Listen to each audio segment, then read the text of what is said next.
ఆంధ్రప్రదేశ్ తెలంగాణ రాష్ట్రాల్లో కుండపోత వర్షాలు కురుస్తున్నాయి. ఎక్కడ చూసినా వరదలు బీభత్సం సృష్టిస్తున్నాయి. ఎడతెరిపి లేకుండా కురుస్తున్న వర్షాల కారణంగా జనజీవనం అస్తవ్యస్తంగా మారింది.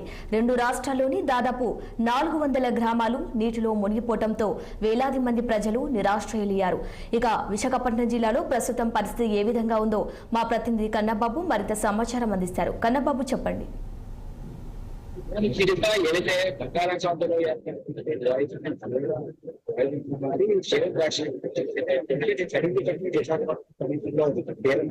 నేపథ్యంలో రెండు తెలుగు రాష్ట్రాల భారీ నుంచి అతి భారీ వర్షాలు భారీ ప్రాంతాల్లో ఏదైతే వంతులు ఏవైతే ఉన్నాయో దిగువ రాష్ట్రాలు చేరుకోవచ్చో దిగువ ప్రాంతాల్లో లోతట్టు ప్రాంతాల్లో ఎలబాగైతే పరిస్థితి ఉంటే ఉపాధి గ్రామాలన్నీ కూడా ఆ నేట జల దిక్షణలో ఎంచుకున్నటువంటి పరిస్థితి ఉంది. ఇంకా ఆంధ్రప్రదేశ్ విషయం చెప్తే కనుక ఏదైతే విజయవాడలో పరిస్థితి చూస్తే చాలా దారుణమైనటువంటి పరిస్థితి ఇప్పటికే ఆ జిల్లా యంత్రాంగం అంతా కూడా అధికారులందరూ కూడా ఆయా ప్రాంతాల్లో సహాయ చాలా ప్రాంతాల్లో బదులు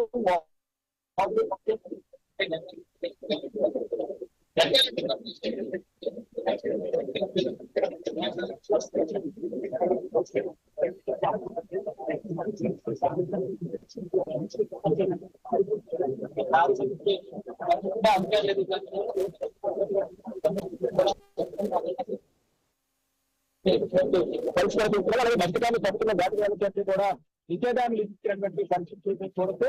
అయితే తెలుగు రాష్ట్రాల్లో వర్షాలకు సంబంధించినటువంటి ఏవైతే ఆ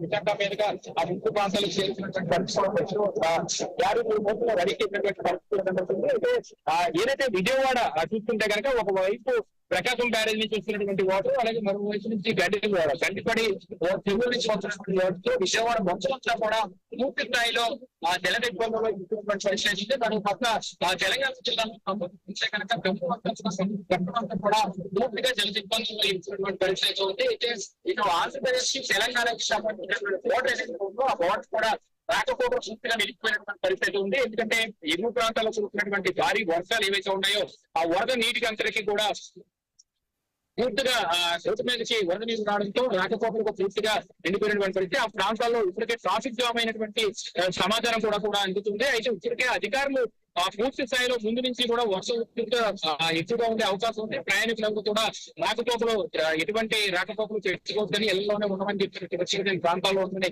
చెప్పినటువంటి పరిస్థితి ఉంది. అయితే విజయవాడలో గత 2 రోజులుగా కురిసినటువంటి భారీ వర్షాలకు ఆ కొండ చెరువులు ఇసుకుపడి ఇప్పటికే నలుగురు చనిపోయినట్టుగా అధికారులు కూడా నిర్ధారించిన పరిస్థితి ఉంది. అలాగే కారులో వెళ్తున్నటువంటి ఒక మాస్టర్ అలాగే విద్యార్థులతో పాటు కూడా కారుతో పాటు వరదలో కొట్టుకుపోయినటువంటి పరిస్థితి మనకి చూసాము. అయితే ఈ యొక్క ఉధృత పరిస్థితులు నెలకొనేందుకు పూర్తిగా ఎగువ ప్రాంతాల్లో కురుస్తున్నటువంటి భారీ వర్షాలకు లోతట్టు ప్రాంతాల వైపు వస్తున్నటువంటి వరద నీళ్ళన్నీ కూడా తిరుగు కల్పించే విధంగా రహదారులపై రావడానికి కారణం అయితే ప్రధానంగా చెప్పుకోవచ్చు. అయితే బంగాళాఖాతంలో ఏర్పడినటువంటి వాయుగుండం ఆ ప్రభావం కాస్త కూడా తీవ్ర అలుపుపీడనం కాస్త కూడా తీవ్ర వాయుగుండంగా మార్చినటువంటి నేపథ్యంలో ఒక్కసారిగా నెల్లూరు తెలుగు రాష్ట్రాల్లోని అతి భారీ చూసినటువంటి పరిస్థితి ఉంది.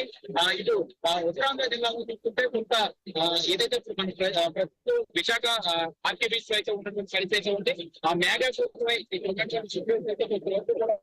చెప్పాలంటే కనుక చుట్టూ ఎండ వాతావరణం, పరిస్థితి చేతు మబ్బు వాతావరణం, పరిస్థితి పడుతున్నటువంటి పరిస్థితి కానీ దీని ప్రభావం విజయవాడ ఏదైతే ప్రాంతాల్లో చాలా ఎక్కువ మొత్తంలో ఎక్కువగా వర్షాలు పడుతున్నాయని చెప్పుకోవచ్చు. ఈ వర్షాల ప్రభావంతోనే రెండు తెలుగు రాష్ట్రాల్లోని ఇప్పటికే చాలా ప్రాంతాలు అయితే జల దిగ్బంధంలో ఇచ్చిపోయినటువంటి పరిస్థితి ఉంది. అయితే సముద్ర తీర ప్రాంతాల్లో మత్స్యకారులు ఎవరికి కూడా వేటకు వెళ్ళకపోతే అధికారులకి ఆదేశించిన పరిస్థితి ఉంది. అలాగే దోష ప్రాంతాల్లో అక్షరాలైతే ప్రాంతాలకు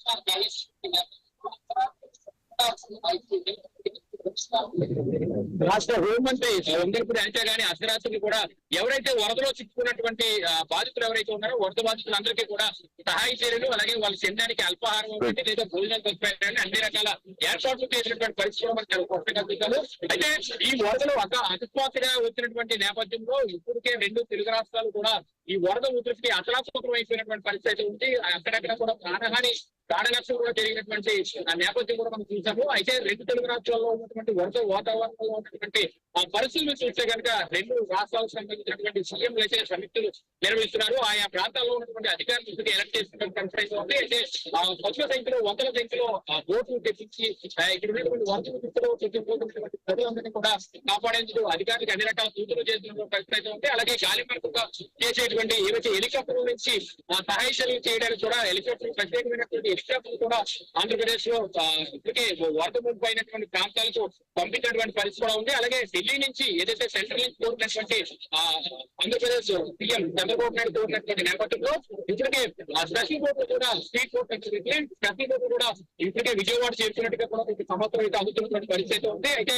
ఇటువంటి ప్రాణహాని లేకుండా ఉండేందుకు అధికారులకు ఎప్పటికప్పుడు 24 గంటల పాటు కూడా టోల్ ఫ్రీ నెంబర్ కూడా ఏర్పాటు చేసినటువంటి పరిస్థితి ఉంది. వరదర్శ ఉచితలు ఎక్కడైనా ఎవరైనా చిక్కుకుని ఉంటే కనుక ఆ ప్రాంతాల్లో ఉన్నటువంటి ప్రజలందరూ కూడా ఖచ్చితంగా టోల్ ఫ్రీ నెంబర్ కి సమాచారం అందిస్తే ఆ ప్రాంతంలో ఉన్నటువంటి ప్రజలందరినీ కూడా సురక్షిత ప్రాంతాలకు తరలించేందుకు అధికారులు అన్ని రకాల ఏర్పాట్లు చేస్తున్నటువంటి పరిస్థితులు దాన్ని కొత్తగా చూస్తున్నాము. అయితే విజయవాడ గుంటూరు పరిస్థితి చూస్తే కనుక చాలా దారుణమైన పరిస్థితి ఉంటే రహదారులన్నీ కూడా చెరువులు తలపించే విధంగా రోడ్లపైనే వరదలు పొంగు పడుతున్నటువంటి పరిస్థితి ఉంది. అయితే ఇప్పటికే వేలాది సంఖ్యలో ఇప్పటికే వాహనాలు ద్విచక్ర వాహనాలు కానీ లేదా కార్లు బళ్ళు కానీ ఇవన్నీ కూడా వరద ఉధృతికి కొట్టుకుపోయినటువంటి పరిస్థితి మునిగిపోయినటువంటి పరిస్థితి కూడా విజయవాడలో చూస్తే అలాగే ఖమ్మంలో కూడా సేమ్ పరిస్థితి ఖమ్మంలో కూడా అటువంటి పరిస్థితి ఉండిపోయినటువంటి పరిస్థితి ఉంది. అసలు ఉన్నటువంటి ఖమ్మంలో ఉన్నటువంటి మీడియా ప్రతినిధులు ఉన్నట్టు లేదా సమాచారంతో మనకు అనుకున్నటువంటి సిచ్యువేషన్ చూస్తే కనుక 24 గంటలు గడిచినప్పటికీ కూడా అక్కడ ఉన్నటువంటి పరిస్థితి ఇంకా తగ్గుమతులు కొట్టలేదని అయితే చెప్పుకోవచ్చు. అయితే విజయవాడ పరిస్థితి చూసుకుంటే కనుక చాలా దారుణంగా ఉందని చెప్పుకోవచ్చు. ఓకే, రైట్ కన్నా బాబు, థ్యాంక్ యూ.